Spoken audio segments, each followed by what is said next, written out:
Hello, Jungle Explorer here again, and today I'm going to be reviewing and installing this Togaurd CA531 rear wireless backup camera or rear view camera. I'm going to be installing it on my Chevy Silverado 2500 here, and I really need it because the back window on these trucks is dark, and at night they just really are hard to see. You just really can't see at night whenever you're going backwards, so hopefully this is going to improve that. So I'm going to go ahead and just jump right in here. This is the manual that comes with it. It just basically tells you mostly about the camera and the parts and everything. It really has a very simple how to install instructions here. So there's no like visual pictures and stuff how to install it. So I'm gonna kind of go walk you through it as you do that. So let me unbox it and show you what's gonna come in the box if you order one of these. Okay, so got a box full of stuff. It's got a nice little 5-inch LCD screen here, which I'm gonna mount up in the front here. This is your cable to run your, it's an extra amount of cable there. This is your rear power device cable. This is what you will be powering the camera with. This is the camera itself. It mounts behind your license plate. So the license plate, it would be actually over the license plates, and then the license plate screws would go through the license plates and through this, and so it mounts back there. In case you don't have any license plate screw, they provide this little double-sided sticky thing that you can stick it on with. So they've thought of that there. This is the power cable for the LCD screen. This is an additional suction mount. It comes already connected with a little sticky mount here to go on your dash. If you want to put the LCD screen on your window, you could do it that way. This is the antenna for the transmitter here, and you've got a couple of little connection devices, so that's pretty cool. They brought giving you a couple of little tiny zip ties, and honestly I do not know what this is for. This is just a little red cap of some kind. Maybe it fell off of something, and maybe it has a purpose. I'm not sure what that is. So that's what comes in the box. I'm going to jump right into installing it here and just walk you through it. Okay, so step one is to install the transmitter in the rear of the truck. Now on a car this might be different, but on a pickup you want to install the transmitter inside the housing for the tail light so it doesn't get damaged. So I'm on a Chevy Silverado 2500 HD here, so we're just going to take these two screws out here. Okay, and then we're going to remove this headlight, this tail light, and seems to be caught just a little bit there. There we go. Got a couple little things in there. Oh, they got some mud up in here. So, all right, now it's important here that we find our reverse light. It looks like somebody's done some work up in here before. Wasn't me. Not sure what that is. So we're just gonna get rid of that. All right, so what we're looking at, when you put your car into reverse, there is a switch that powers. Okay, it's going to power this white bulb here. It's always going to be a clear white bulb, so this is going to be your power here for your reverse light. Okay, there's a green, there's a black, and a brown. Okay.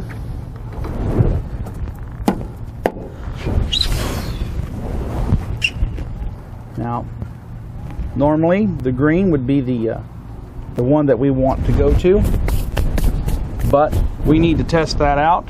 So what I'm going to do is put the truck, turn the key on but not start the motor, and put the truck into reverse, set the emergency brake so I can test out and see which one of these has power to it. Okay, so I had to put the truck into reverse in order to get tell the reverse light to come on. This truck, it wouldn't come on with just the key in the on position, so I set the emergency brake real hard.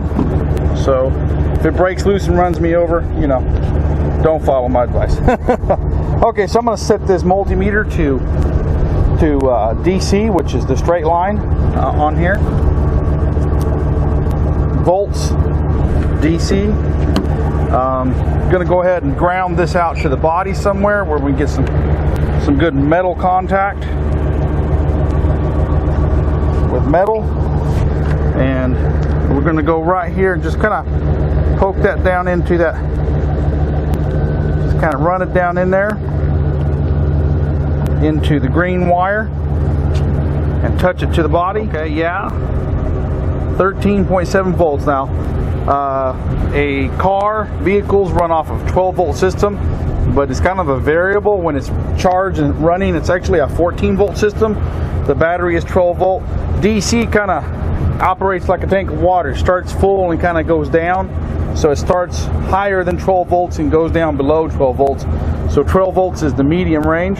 So all I did here was kind of poke that tip of that thing down in there and touch that green wire. So we know that that's the hot wire. I knew that, but I wanted to demonstrate, just in case you run into a different situation, how you find your hot wire. Okay, so I'm gonna go ahead and turn the truck off here.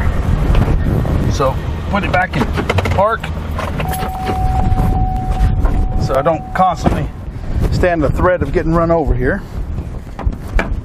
And what we need to do here is connect the ground and the hot. The red's going to go to the green, the black's going to go to the black there. Okay, so we're going to use these little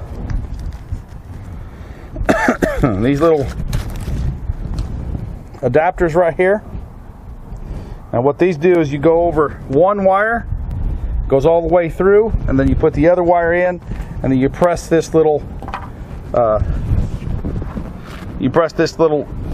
of, this cuts into the wire and kind of makes a connection for you. So not a real big fan of these things, but in this case it'd be better than cutting the wire. So what we're going to do is go ahead and put the red wire on there first. So what I'm going to do is run, kind of see if I can do this without untaping it. You might have to pull back a little tape. They've got it wound kind of white there. I mean, wound kind of tight. Get you a little room in there so I can get this in there. I want to run this all the way to the back. Actually, I'm going to run it from the bottom side here.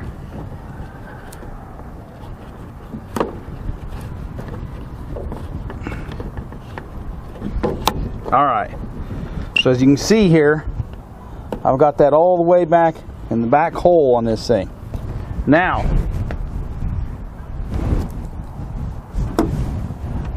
here we go. Now we're going to run this right here through the front hole. Okay, so my first attempt failed because this wire here is actually quite small.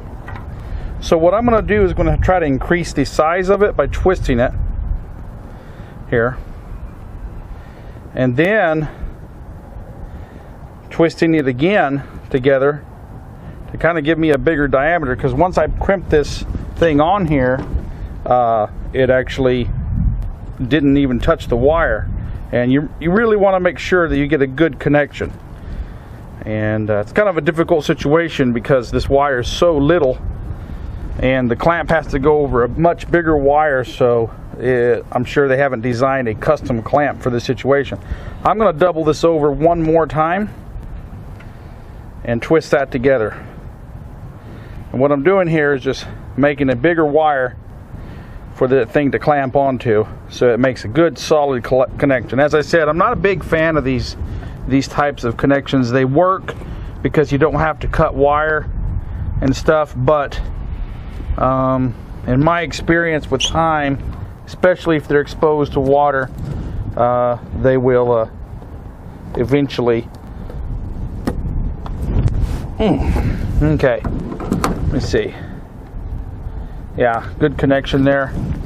Go ahead and clamp down on that really good. Okay, and then go ahead and clamp this over here.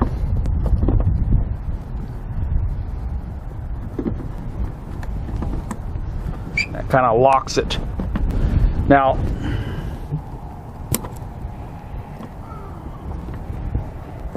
this black wire, this middle wire appears to be black, but it's actually a really dark brown.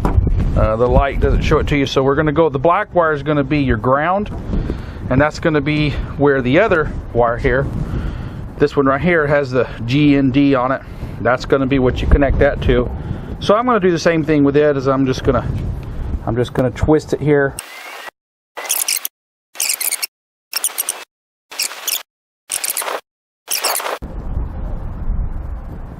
People with smaller fingers are going to have a little easier time than I am doing this. Okay, so twisted there. Go ahead and open this little quick connector up, run it up from the bottom here again, just like I did for the green one. Come on, open up, go on there. Now, so that, make sure the black wire's in the back one, and then we're going to run this through here. I'm going to look down inside it so I can make sure that the connection part is where it needs to be. Taking my Gerber multi-tool here, which I keep on me at all times, and man, I'll tell you what, I feel naked without it. I even wear this thing to church. This is one of the best multi-tools ever invented. I like it because, unlike a Leatherman where you have to twist it out, you just do that, you got your pliers there ready to go, and clip that down. So we've got that. That's our power. Okay, now we're actually ready to go. Now all we got to do is connect this to this and this to this, and that's pretty much system's ready to go. I'm going to test it out. So I'm going to go up front to the cab here and just do a real quick test, make sure I've got it set up right. Go ahead and connect this thing up here.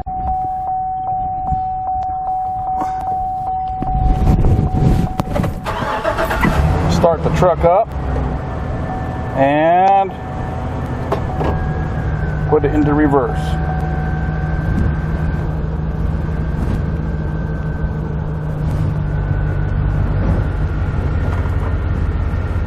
Alright, plug that in, and there we go. We've got video on that camera, so it's working. Alright, let's go ahead and take it out of reverse, turns off, and no signal. Put it back into reverse, and we have signal. So got full battery, full signal. All right, that's beautiful. Okay, so now that we know this works, oops, now that we know that it works, we're going to go ahead and do the final installation. Okay, so now I'm going to install the camera here.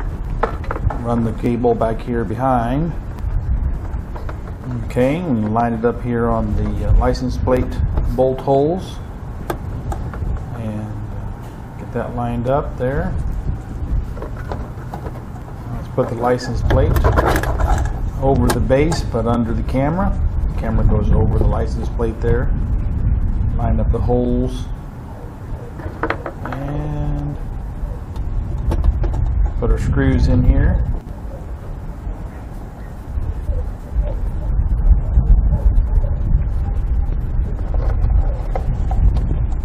It's a pretty simple process to do.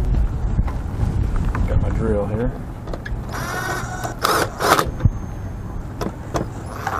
And that's done. Okay, so got a little problem here. Don't have a long enough cord to actually get over here to the safety of my taillight socket. So I'm going to have to put it underneath the bed of the truck somewhere, which obviously going to expose it to water and stuff like that. So what I'm going to do is I'm going to wrap it up and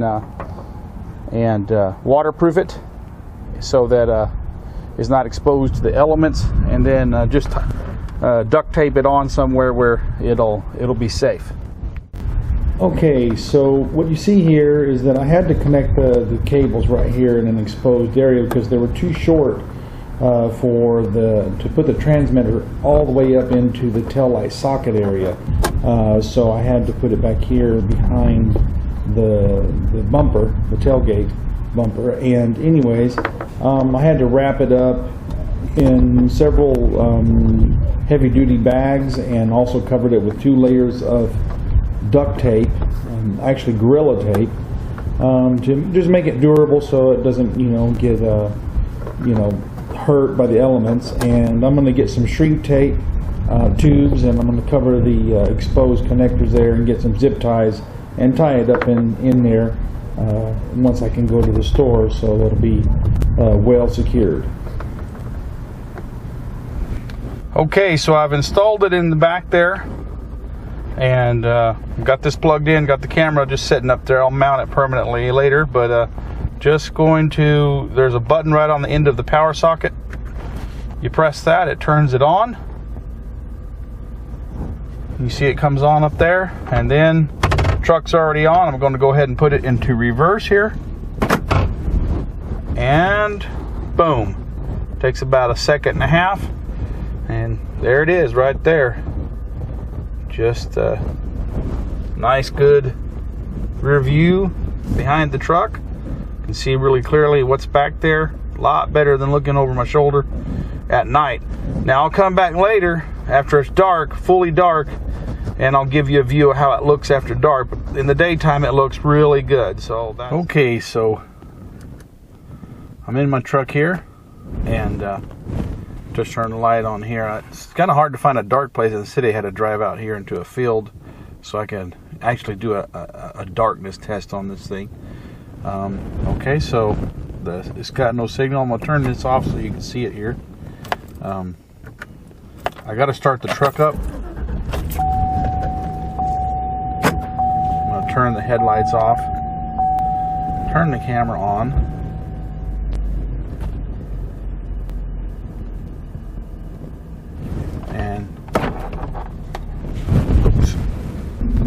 Put it into reverse, and that's in pitch black darkness, and probably can see 100 feet behind me. That's quite good. It's got these little I don't know what that is, a little guide to show you straight back, what straight back is.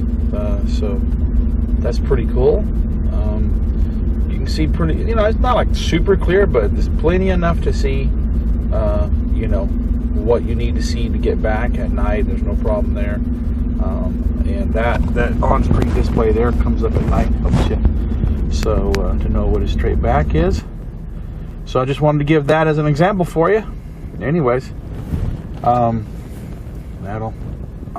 go back and talk about some of the problems I had installing it, but overall it looks like a pretty good system, especially for a car, not so much for a pickup.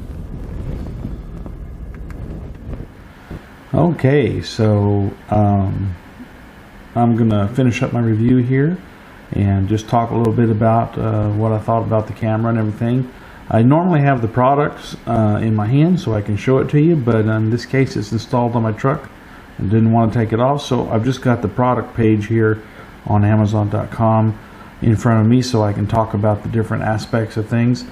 The camera went on good. It was actually fairly simple. There was a couple of issues that I had installing it, and one thing was this cord right here, the audio, the yellow being the audio and the red being the power cord, being too short on the pickup to reach over to the tail light socket area so that I could put the transmitter up inside an area that was not subjected to rain and road water and stuff like that.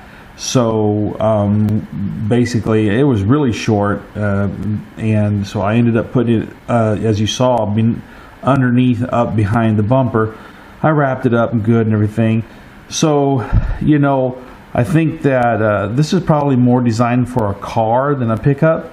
You know, probably SUV, a van, or any place that would have a short distance where you could put the transmitter inside of something that's not going to have it exposed to the elements. Would probably be better. Also had a problem with the little clips, which they don't show a picture of on here. The little electrical connector clips, the quick connectors, they didn't work so good because how small the wire was. The power wires were to the camera, so I had to twist those up and everything. You know, there's probably a better way to do that, but you know, that's some things that you need to know. You're gonna run into if you buy this camera. Aside from those things, the only other thing that I didn't really like about it is this power cord thing right here. It takes up a whole power socket to be able to use it. And you know, I mean, I travel with 2 or 3 people that have smartphones. They always want to charge it, and losing the power socket up front with no way to charge your smartphone, I think it would have been better if they would have just used a USB cord. I mean, I know that you can get plenty of power through a USB charger to power a Garmin GPS or something like that. So I'm sure I could run that LCD, you know, and maybe put a switch in the cord for the button or something like that. But that's just an idea for improvement. There's nothing wrong with the way it is. Just kind of, you know, I hate losing a power port up front. But aside from that, it's a good deal. You know, click right there. You know, it does the job. It's going to be very good on my truck. I'm going to keep it. I'm going to use it. So just wanted to let you see how it worked, and I'm going to put product links to this in the description of the video, so you can click on it and come right here if you're interested in this camera. And the other equipment also that was used in the making this video will also be down there. And I hope you enjoyed it. So if you did, please like, subscribe, and comment. Until next time, the Jungle Explorer signing out.